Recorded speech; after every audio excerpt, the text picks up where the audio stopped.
So I'm a father of one. I gotta find a babysitter. I found Care.com and I was blown away. Through the platform, I was able to find local and experienced candidates along with their reviews and rates, which were way more affordable than I anticipated. Care.com really put me at ease knowing that they were all required to go through a background check. If you're like me and you need to find someone reliable for your childcare necessities, check out Care.com. Find the ideal sitters for your childcare needs.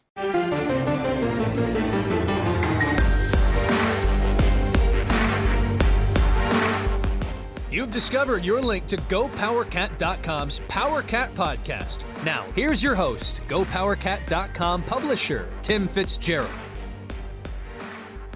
Welcome to another edition of the PowerCat Questions podcast, one that promises to be promising. Is that how that works? Tim Fitzgerald, Zach Carlson, Ryan Gilbert, your usual trio, here to answer your questions from Wabash Station. And they could be entertaining coming off Kansas State's 48-point. Hold on, let me double check the microphone. Yeah, 48-point loss. You're hearing it right, folks. 48-point loss to Baylor, which is clearly better than Kansas State, but 48 points we shall discuss. We're sponsored by The Fridge Wholesale Liquor. Make sure when you're in town, you stop at The Fridge. If you're coming in town Saturday for the gigantic Big 12 reunion game at Bramlage Coliseum between Kansas State and Texas A&M, go to The Fridge and drink if you're going to watch K-State basketball. And also, if you're in town, stop at one of our segment sponsors, Tanner's or the High-Low, and I will see them very soon. Beer is in my future because, boys, I've been vaccinated. I thought I was going to get superpowers. I thought I'd be able to fly, maybe grow horns. You know, the conspiracy theory was it would sterilize people. Ha! Doesn't work on me. I'm already there. So that doesn't count. But boys, I'm looking forward to it. And Zach is a special bonus to that. That means you can come over to do this podcast in the near future. Very nice. And Gills? Well, Gills, you probably could too. I mean, think about it. Zach's had COVID, so he's kind of got some immunity built up here. And I will have my vaccine in place unless I'm the 1 in 20 where it doesn't work. But, yeah, we could actually do this in person a couple weeks from now. A couple weeks, we'll be able to do it. I'm looking forward to that, actually. Because this isn't the same. It just isn't the same. And plus, dude loves you dudes a lot. So he does. Oh, Zach, you're going to be asking the question today. What do we got cooking? I mean, do I need to ask? Or is it going to be pretty obvious? All basketball, and you know the topic at hand. Lots of Bruce Weber. A lot of these questions are actually asked before the game, and surprise, surprise, they still apply after last night. So we'll get into it. First question from TN Cat. How bad will things have to get before Gene Taylor fires Bruce Weber? And also from Ricky Tiki Tavi, what has to happen in order for the administration to pull the trigger and fire or force to retire Bruce Weber? Well, it's a financial consideration. I mean, you got to weigh out what it's going to cost you to do this because there's a buyout. You know, as you calculate in, if you hire a new coach that costs less, there's some savings that goes towards that buyout. Do you have donors willing to pay directly into the buyout, or does it have to come out of your operating funds? But there's a longer calculation. How is this impacting donations? Probably very difficult to tell right now in this environment. How's it going to impact ticket sales? Again, that's a hard calculation, but I'll say this. I don't think they're consistently selling out their allotment of 1,500. Maybe they are.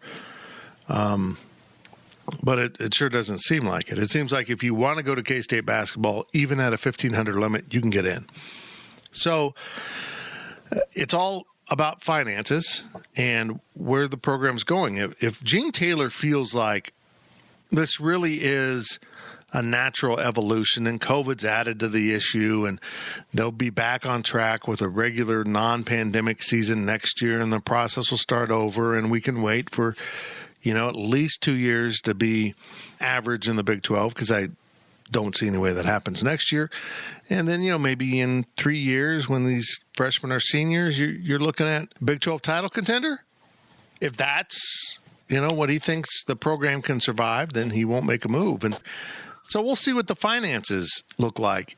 But here's what makes it difficult, is there's no way that any of us will know those calculations and what Gene Taylor's thinking, because he's not going to come out and talk openly about things. That never goes well for any boss, to talk about his coach or anyone that he might be firing. Just as an outsider looking in, and I like to think that I kind of know how all these calculations work, I entered this season understanding that this would be a rebuild. But my measurement from the very start was, what kind of progress are we going to see? And that really was it. I mean, if I feel like these young guys are benefiting from this, a lot of playing time, opportunities, they get better, they get more competitive, then stay the course. But here we are, 9 games into the Big 12 schedule, which is more than halfway, because I don't think they're going to make up Iowa State. I'm not seeing it. In fact, I think they're regressing, which is, disturbing. But, Gills, you got to agree. You get your teeth kicked in that many times, it's probably hard to go out there with a lot of enthusiasm, or to go out there with a big smile like Bruce Weber wants, which was a weird statement. Yeah. And I mean, it's tough, man. I don't know what to say. I really don't. It's, I've only been alive for 21 years, but this is the worst I've seen a K-State basketball team perform. So, last half of the conference play, I mean, you got to hope they can get better, but I don't even know if that's possible. We'll see. I don't know if it can get any worse, but we'll see about that as well. Well, I think Saturday's big. But we've said that like 4 games in a row. Oh, next game they're finally going to come out. Well, I think this is different because it's an SEC team. Right. This is a team. It's a reset. You can go out there and you don't. Yes, you want to try and you want to win the game, and this may be the last opportunity to win a game. I don't really know how good Texas A&M is, but this is, we've talked about it in years past on the podcast. Is it worth it to play a non-conference game smack dab in the middle of Big 12 season? Because a lot of these teams, they're rolling. They want to play these Big 12 teams, stay in the conference, and this serves as a distraction. I think that this is actually the opposite this year. And, I've always argued that it's fine to play this game, but this is a real big benefit for K-State. You can forget about the losing streak in the conference, the overall losing streak. You can go out and you can try winning a game. Just clear your mind, mental reset, and maybe if you win this game, you can pick some up on the back end of the Big 12. Kansas State has an opportunity to take the court against a 7-7 team. They're 2-5 in the SEC, and they've lost 3 in a row. I mean, that type of opportunity, now that you're not going to get to play Iowa State, literally doesn't exist in this conference. I mean, the next best team is TCU, or worst team, however you want to look at it. So they get TCU one more time, unfortunately, in Fort Worth. But as I wrote, between now and then, and I read it in the story today or tomorrow or one of my stories, I mean, they've got 5 Big 12 games. 4 of them are against top 15 programs. Texas, Texas Tech, KU twice. And, oh, by the way, they have to go to Oklahoma State, which isn't a ranked team, but probably is an NCAA tournament team. Those are their 5 conference games before they get to TCU, which might be the most winnable Big 12 game left if they don't play Iowa State a second time. So, yeah, this game's big because it gives them an outside measurement. But honestly, it's only for a salve to help your feelings if they can be competitive, because they're not a member of the SEC. It's a non-conference game. And in the big scope of things, your job is to be competitive within your neighborhood, with your peer institutions. That's why you're in a conference. Nobody says, hey, I know we were 9th or 10th in the Big 12, but we would have won a conference we're not in. It doesn't matter. So it's their last great opportunity to maybe win. And God, Gills, maybe just to be competitive. They're not competitive. And that's what's really troubling me. It was the JV squad going up against the varsity team. Could a single player on K-State's roster, other than the walk-ons that came in at the end of that game, even play for Baylor? No. Nobody in K-State's starting lineup would be in the rotation for Baylor. Now, I've said that about KU K-State matchups in the past, but it seems like there was always one guy. Yeah, Cardigan Martin would play. Jeremiah Massey would play. You know, you can go through the years. Someone would have played. Last year, Xavier Sneed would probably have played some. This year, these guys, there are 3, if not 4 teams in this conference whose worst player in their rotation would be K-State's best player, if that makes sense. If you have an 8-9-man rotation, number 8 or 9 would probably be the best player on the court for K-State. Man, it's bad. For the sake of clarity, are we considering Nigel Pack the best player right now? Probably. Okay. I think talent-wise, yeah, but at this point in time, I think Mike McGurl's the most solid all-around player. Ooh. So I think he could be a Christian Brown on KU or something like that. Not Mike. Be a role player. No. Christian Brown's a lot better than Mike McGurl. Now, Mike McGurl's kind of shooting, yeah, a utility, player that can defend and play some point, and that's the problem. Is Mike is being forced to do things that Mike shouldn't be asked to do.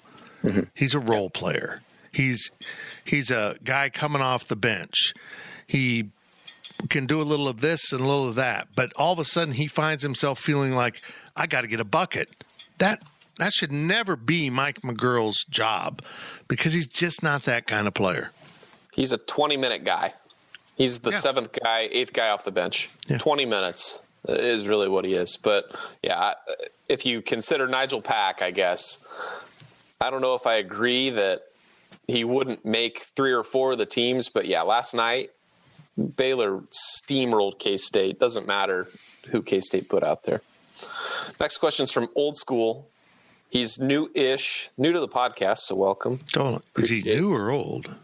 Old school? New? His name is Old School. He is new to the site. So he's new school. And I don't know if he took advantage of our current special, but we are running a 60% off special. Nice. So if you want to sign up, I don't remember you mentioning that at the beginning. Of course not. I can't remember everything. I introduced you. Give me a break, man. Got us. So sign up if you're still not a member. Go ahead and sign up. 60% off your first year when you join. You have until signing day next week, I believe. So get signed up. Anyway, Old School asks, is Bruce Weber's superpower lowering expectations? Every year, there's a new reason to wait until next year before considering firing him. It's a great point.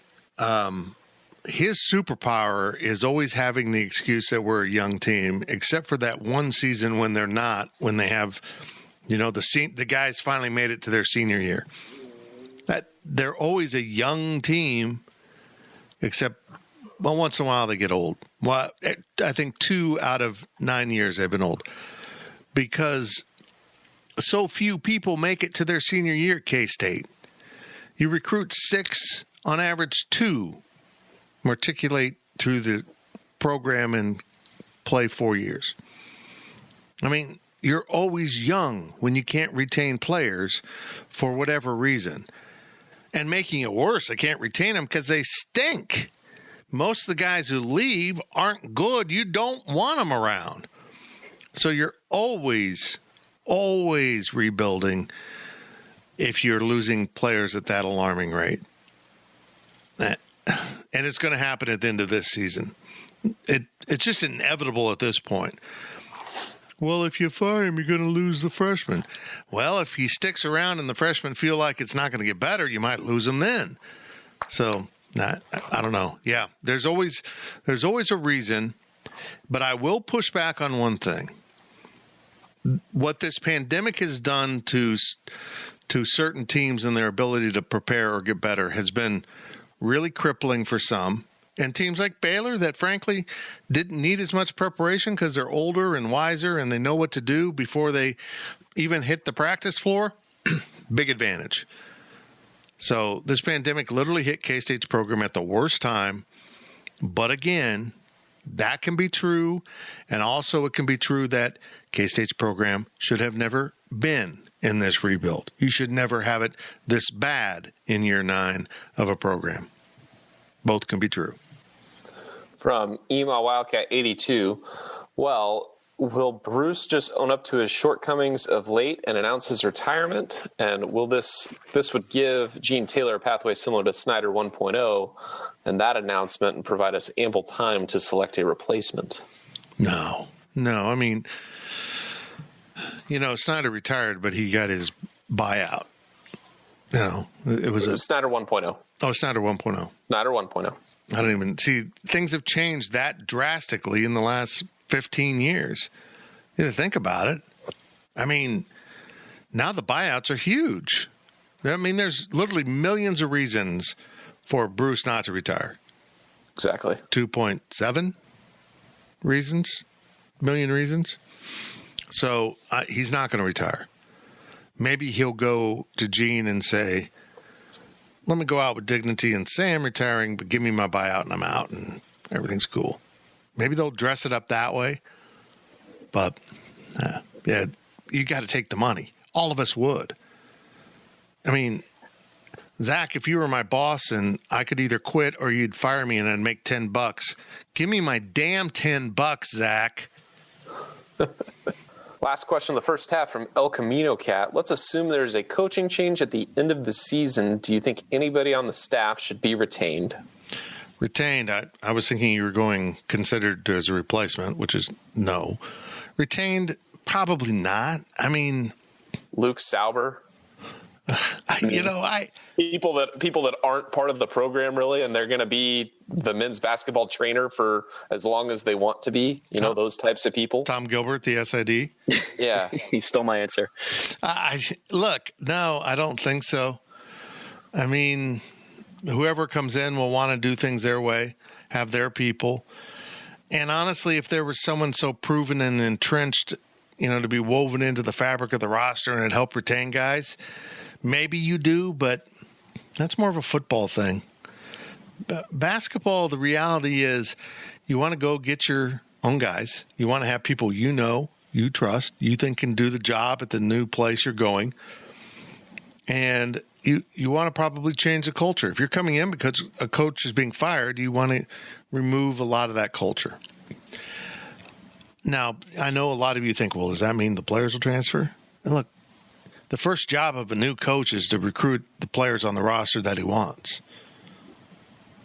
But we forget something because he never uses it, and it frustrates me. He compliments guys like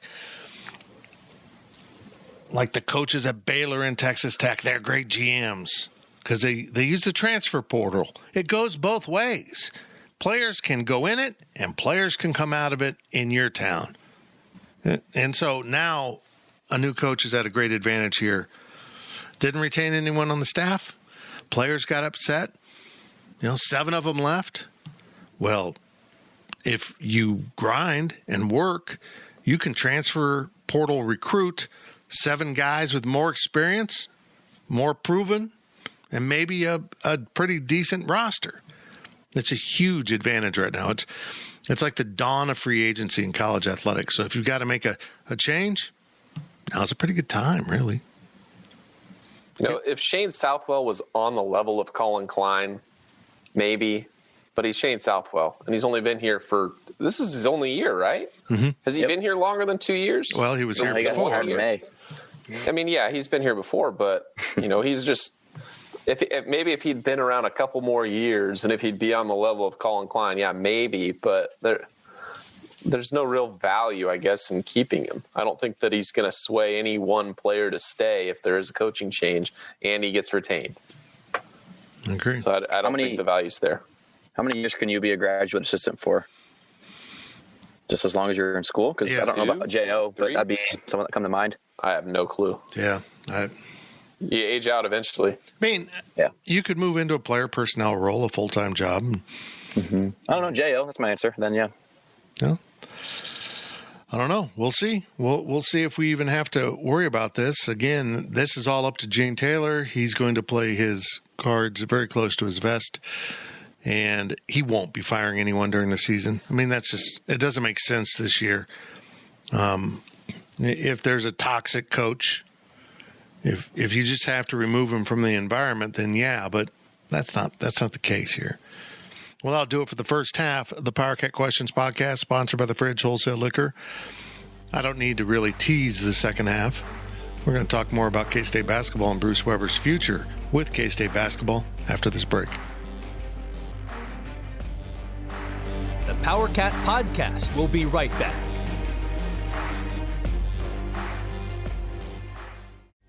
Is your January looking dry? Get some lotion. Get a humidifier. And better yet, get Drizzly, the go-to app for drink delivery. With Drizzly, you can compare prices across local stores to get the best price on a huge selection of drinks perfect for dry January. Every single time. Non-alcoholic wines? Have a look. Ready-made mocktails? Grab a straw and order them up. Beer without the alcohol? Yep, take your pick. You can find all of them here, in the app, in that phone that's in your hand. Could it be any simpler? Nope, not a chance. So shop for great deals on all your dry January beverages or other drinks and get them delivered to your door or blanket fort, maybe. Download the Drizzly app or go to drizzly.com. That's DRIZLY.com.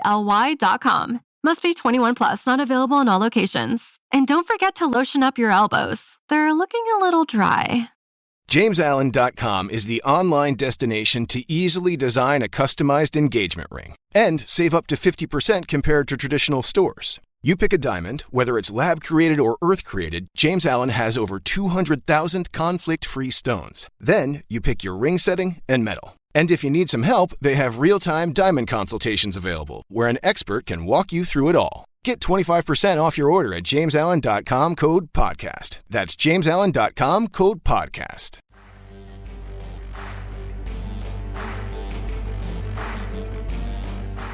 We now send it back to the Power Cat Podcast. Welcome back to the Power Cat Questions podcast. Tim Fitzgerald, Ryan Gilbert, Zach Carlson is asking the questions today. He is our MC, but the MC of our hopes and dreams is always the Fridge Wholesale Liquor. Oh, the fridge, the fridge.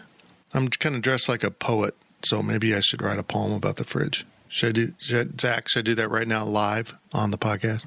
No, I don't think you could do it. The fridge, I miss you, but just a smidge. If you make a haiku, I'd give you props. That wasn't a haiku, though.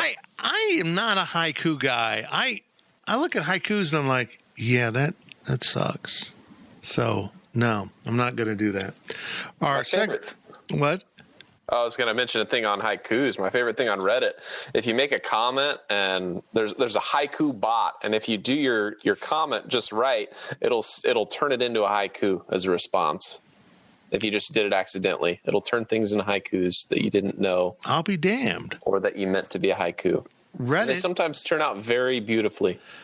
Reddit offering free haikus and dominating the stock market. What a world in which we live. What a world. Get into the high-low and Tanners when you're in Manhattan and support local businesses like The Fridge. Kevin's done an incredible thing with his business, growing from a little liquor store to the market leader and the big King Kong of liquor here in... that's not a bad name, King Kong Liquor. Huh. There we go, Gills. There's your business. Let's get going. More questions from Wabash Station. Zach, take us through this therapy session. All right, more basketball on the way from I Like Pickles Cat. What are Bruce's strengths at this point? Quality person. Like I said this a few years ago, if the NCAA is going to start pushing the rules, which it looked like for a brief window they were, but now we're into this weird, long, dormant period in which Kansas is under investigation forever, which how it's being handled isn't fair to Kansas, and it's not fair to everyone else, because if you're not going to do anything to them, just let's move on so everyone knows they can cheat. I mean, if you need to drive 65, hey, Bruce Weber's your guy. And he's going to keep it between the lines, not going to exceed the speed limit. He's going to get you there, safe fashion, without getting in trouble. He has done a remarkable job with a couple teams now at K-State. I mean, I almost feel like, I don't want this to sound like I'm just saying it was luck, but in some ways, what happened with his three guys was fortunate, was incredible, because I'm not seeing that kind of consistent development out of a lot of guys that come through the program. But he had three in Stokes, Brown, and Wade that all hit at the same time. And bingo, they won a Big 12 title a couple seasons ago. And, I mean, honestly, what happened to get to the Elite Eight was great fortune also, but that's the NCAA tournament. You were the one. K-State was the one for once to catch the break. So I'm not discounting that either, but there is some fortune involved. But he's now proven he can really do well with other people's players, which, you know, he's done that at Illinois and Kansas State. And it underscores this. He's a good coach, but he can't get the dudes that he needs to be at the highest level consistently. And we're seeing that happen now. So he can coach. He probably needs to be a place where it's a little bit less competitive for big-time talent. Because honestly, a lot of the guys I feel like he gets to K-State, he could get if he was back at Southern Illinois or another Missouri Valley school. But if you're going to follow the rules, he's your guy.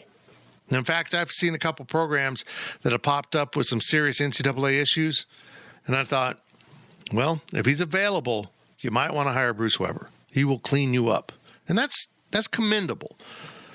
But in a world in which you don't get to drive 65, in which if you go the speed limit, you get passed, he's not your guy. I mean, you just got to set that cruise 8 miles per hour over the speed limit. You don't get pulled over. You get to go faster. You get there sooner, more efficiently. And you also get to see all the programs that the NCAA doesn't pull over for going 107, zoom right past you. So if we were existing in a world in which the NCAA actually enforced its rules, Bruce would thrive. He really would. But this isn't working. I know that. The way I see Bruce's strengths, I'd consider it to using your toothpaste bottle. He can take all of the goodness and he can stretch that bottle to last him so long, but he's ran it dry for, 2 or 3 years. And, we still talk about, there's still toothpaste in the bottle. Well, those Big 12 championships were a while ago. At some point, you're going to have to go find some more toothpaste. You're going to have to go find some more success. So he's done a very good job of creating these highs and giving this satisfaction to the fan base that it's easy to get blinded by recent results and bad results and still think, hey, we still know we can win a Big 12 championship with him. We need to ride with him. So I think that that's kind of his strength there, is that he can ride the highs longer than they probably should last. The waves have crashed, but there he is still on his surfboard. Fitz, you mentioned what I was going to say, just with, if Weber's in the right situation, he's a good coach. Schematically, he can, have a good defense, whatever. He's good at actually coaching the game of basketball if the situation's right, like he had at Illinois with Bill Self's players, and then Frank Martin's players here in Manhattan, and then the big three. Obviously, goes without saying that the biggest issue is actually getting to that level and retaining his players. Next question is from Snarecat3. I've been brainstorming ways to change this basketball program's trajectory. Can we get Jacob Pullen on the staff? K-Staters are so fiercely loyal. They always want a K-Stater. And I appreciate that, but it also kind of, limits you a little bit. I put this up kind of in jest on the message boards. But, we all know there's probably a leader here for the coaching job if you've been following along.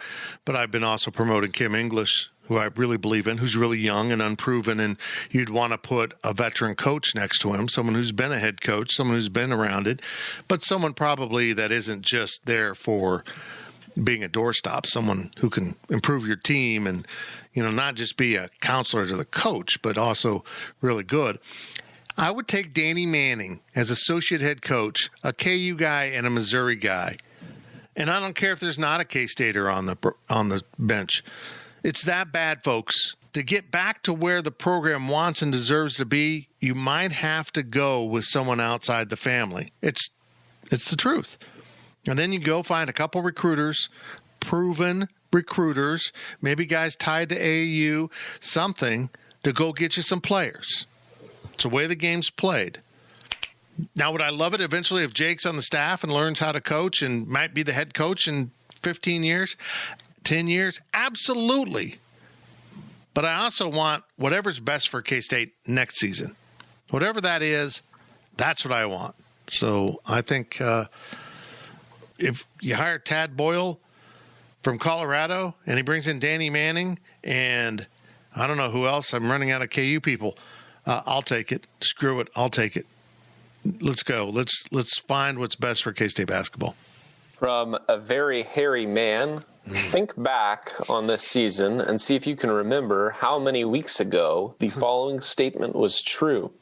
It's the second half of a basketball game and K-State has the lead. Omaha. Well, yeah. I mean, that's the last win. Did they make a buzzer beater to they kind of win it? rallied. Did they ever have? Did they? I think they technically had the lead in the second half at some point there, and it wasn't one of those Michigan State down the entire game, but they block a punt and they score a touchdown to win the game. Jacksonville was really. Did K-State ever have the lead against Oklahoma State? Because I know that final score wasn't really indicating how close the game was. Not in the second half, I don't think. I mean, it's been a month since K-State's been competitive, and they only beat Omaha by 2 points. It's been before Christmas since K-State had a thoroughly enjoyable performance. Oh, sorry, that sounded pathetic. It's awful. Folks, I don't know what to say at this point. And Bruce Weber comes out after the game. I don't know what to say. You're the one person who should know what to say. You know everything going on. We're left here trying to figure out what's going on from the outside. And it's not just COVID. It's not. These guys aren't learning how to play basketball. And here's the thing. You don't have enough guys to practice. Well, you know what? I used to play on my driveway, and I would dribble and shoot and work on free throws and dribble, and then maybe a buddy come over and we'd pass. We'd have fun passing the ball around, doing stuff. Didn't even have to have a basket to make basketball fun. Almost like football. You just toss around the ball, dribble a little bit here, guard me, have fun. These guys don't have proper guarding techniques, dribbling. They're not consistent shooting. I mean, if you didn't have enough players to practice your defense and your offense, why didn't you practice the shots you will take during the course of a game and how to create those shots? You need probably 6 guys to work on proper post entries and getting the ball inside. Last night, they started 2 big men, Wednesday night, we're taping this on Thursday, in order to get the ball inside. They did it 2 possessions, didn't work. Let's shoot a bunch of stinking threes. That's just a poorly coached team that doesn't have any definition of what they should do. And just because you didn't have 10 guys in practice doesn't stop you from practicing the things that create that. If they're going to be a bunch of three-point shooters, when you only had 7 guys in practice, let them shoot 3-pointers the whole stinking game or whole stinking practice. Let them just sit out there and chuck it up. Because this ain't good, man. You got guys that are trying to do things they can't do. They should have been working on things that made them fundamentally better if you couldn't get them to understand the offense or defense because you were shorthanded. Their fundamentals should be incredible. That should have been all they're working on if you couldn't scrimmage. I hated passing drills in basketball practice. Oh, great. We're going to stand around and pass the ball between us. But we knew how to pass the ball. We knew how to set a pick. We knew how to dribble. God, we spent a lot of time dribbling for Denny Walgreen. Man. This team can't do this. Go ahead. It was just terrible. And I felt like, especially early on in the first half during that 41-7 run, it looked like the NBA All-Star game. It looked like Baylor was just scoring at will. K-State was running, or Baylor would run down there, and K-State would kind of just stand there, not really play defense. They were just there. But K-State couldn't go down on the other end to get their own share of the points. It seriously it looked like Baylor wasn't even trying. Neither teams were trying, basically, and Baylor was just that good that they just made K-State look terrible during that. You know, when it was 41-7, I don't remember if that was the largest deficit in that first half there, but it was embarrassing. I've never been more embarrassed by a performance by K-State basketball than I was when it was 41-7, and the ESPN announcer saying, "Hey, have some pride here." That was scathing. Yeah. To what this team is and what this team has been the last month. We weren't even trying. We had a question, what is Bruce Weber's strengths?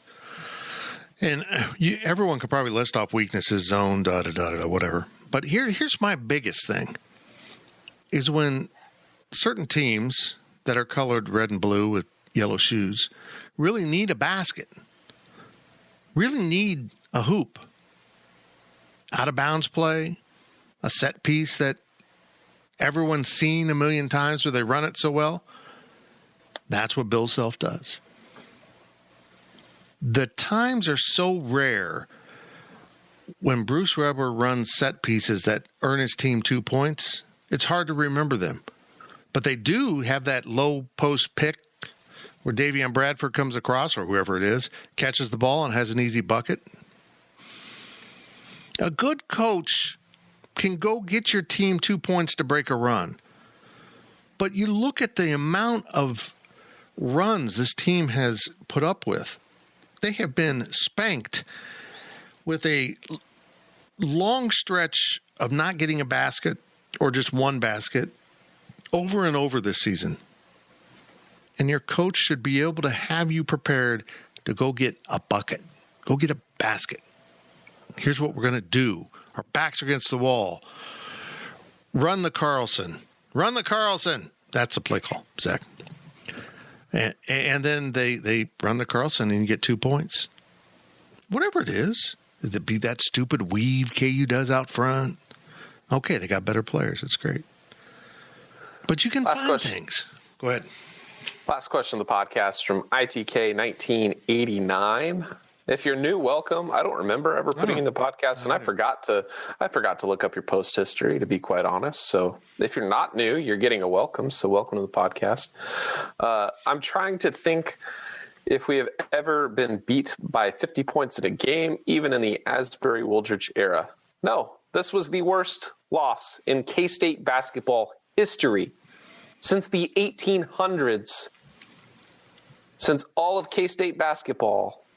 That was the largest margin of defeat. I would like to order or add a correction here.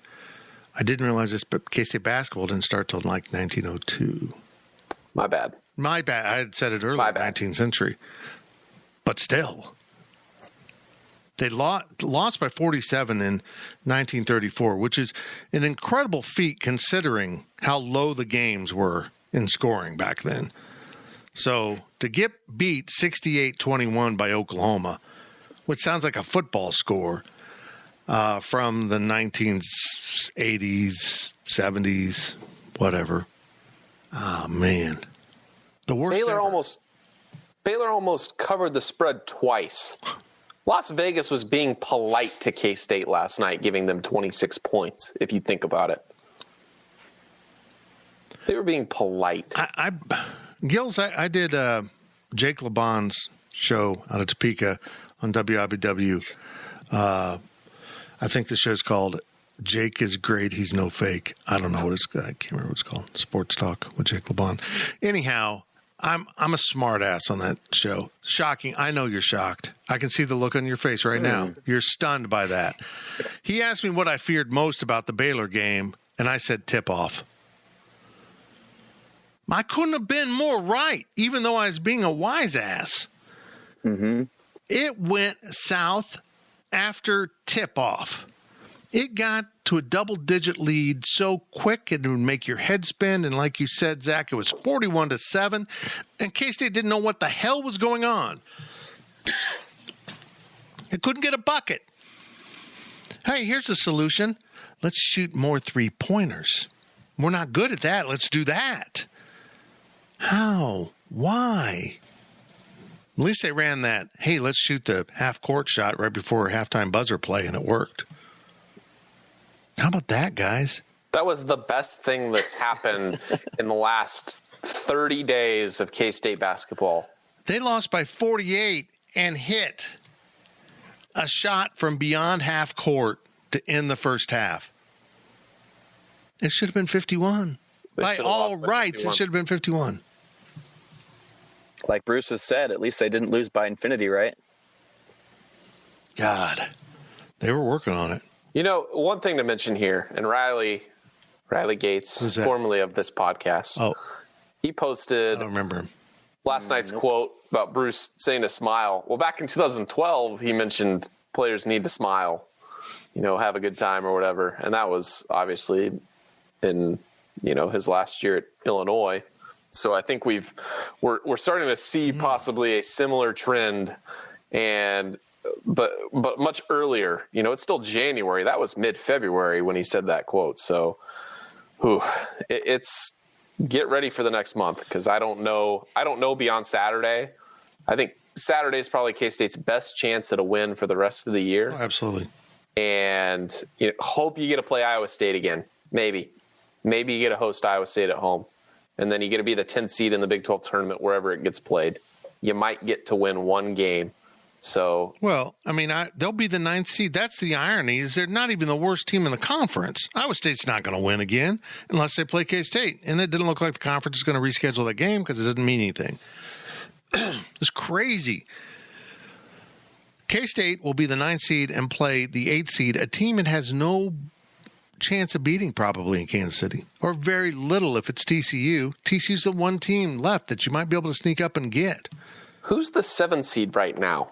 Is it OU? No, OU's in the top half of the conference. OU's like 3rd right now because they did run off 2 in a row. I think there's a huge tie at 4-4, but it's one of those teams. So probably Oklahoma State. On paper, it's Oklahoma State. You can't compete with them. There's 4 teams in the top 10 or 5 teams in the top 15? It's something insane. This conference There's 4. This conference is absolutely insane at the top. And if K-State was a part of it, it would be really fun to talk about. It'd be really exciting. And the fact that Bruce Weber is having such a bad year sucks, but this conference is absolutely incredible. And I don't know how good, even if K-State was good or better than what they are, K-State still wouldn't be sniffing the top half of this conference.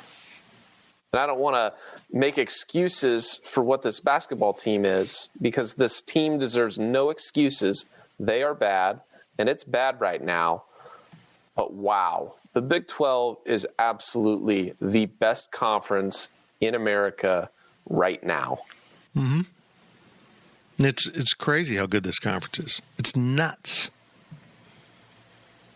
There's nothing they can really do to salvage this. I mean, they're just not good enough to go on any run. They're so far behind the rest of the conference. They're the house in the rich neighborhood with the shutters they're hanging off that are crooked and they needs to be painted. You can't pick up your house and move to a neighborhood where you look the best. This is your neighborhood. And it's time for renovations. We'll see who's in charge of doing that. I thought we were in the middle of the renovations, but it isn't going so well. Gilbert, if you're a player and you got to go through another month of this, you've got at least 8 more Big 12 games of getting your head bashed in. I don't know that I would stick around with the chance that I'd have to go through this again. I mean, people keep saying if you fire Bruce, you're going to lose the players.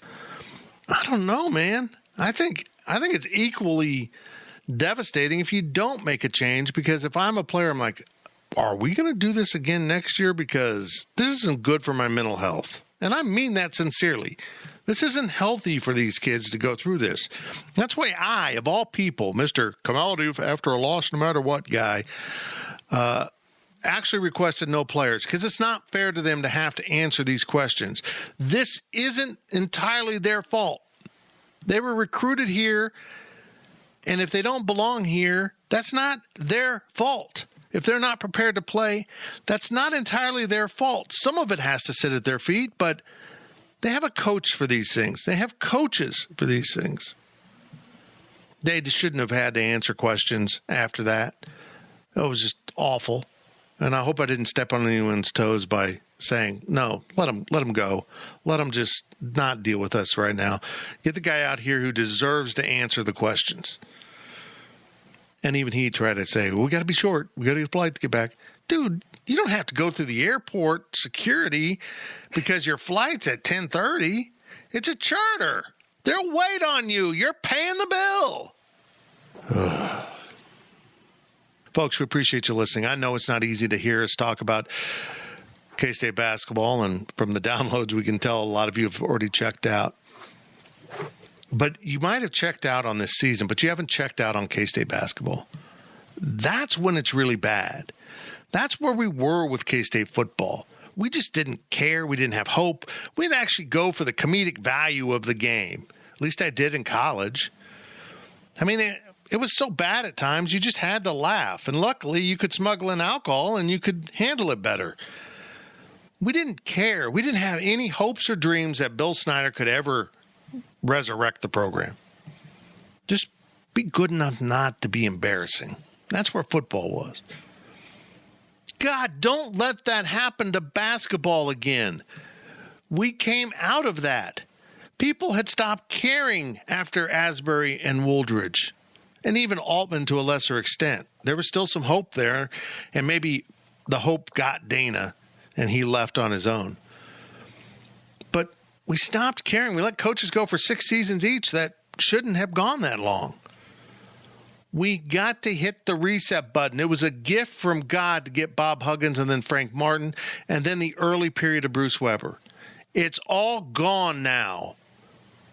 I appreciate you listening. I really do. It will get better, and we will follow this at Go Power Cat all the way. We will cover this. We will be honest with you, and we will tell you when we think it's absolute time, and we're getting there. But for now, let's see how this plays out. Let's see where we're headed. Gene Taylor, it's in your hands.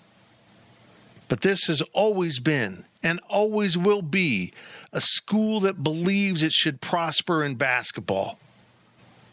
And if we lose that hope for a second time in this generation, it lies at our own feet because we let it happen. I'll talk to you next week. PowerCat Podcast. All rights reserved. GoPowerCat.com and Spirit Street Publishing.